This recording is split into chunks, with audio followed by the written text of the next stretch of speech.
Hi, I'm Haesley. This is the Landlord update for the month and a pretty big update. Okay, so the budget came out this week and there are some changes that affect residential property investment. So I'm just going to give you a bit of a headline look at it so that you actually know the changes. First thing I want to let you know is for you, as one of our landlords, one of our clients, an investor in residential real estate, pre the budget, negative gearing will continue to apply for you unchanged. Okay, that's a really important note. Any of you that are worried about what's going to happen to my property and my negative gearing, if you owned that property pre-budget release, yes, you can continue with negative gearing. However, if you go and buy another one after the budget was released, there is no negative gearing.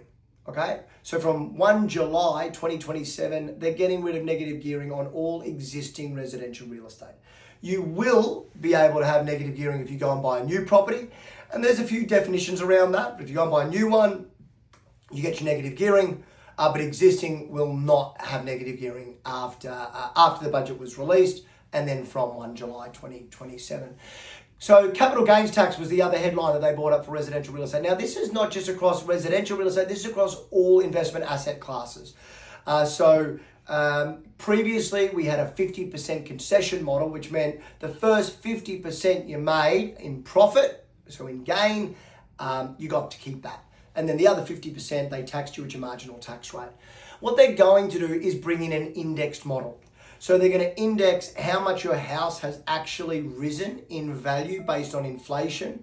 They're going to establish that level, and then whatever you get above that is what you'll be taxed at your marginal tax rate. So that's going to apply to everyone. That's going to apply from the 1st of July 2027. All right. So again, just in a nutshell, existing investment properties still get negative gearing. New investment properties don't get negative gearing unless it's a brand new property.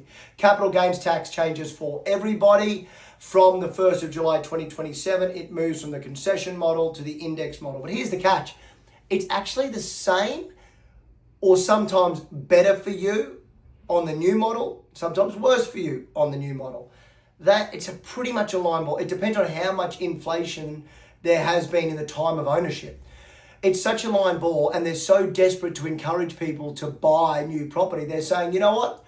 You choose. We want people to buy new property. So if you buy new property, you get your negative gearing. And when you sell, either apply the 50% concession or the index model, whatever is in your best interest. So I wouldn't worry too much about that. The new capital gains tax modelling is only really marginal in terms of the change. Just for your own information, for your own home, your owner-occupier home, no capital gains tax applies as it didn't before. And can I tell you, for less than 1% of our deals right now, we're selling to investors. Most of the properties we're selling are to owner-occupiers, first home buyers and owner-occupiers. So I don't think this is going to have a large effect in Brisbane. It will in other parts of the country.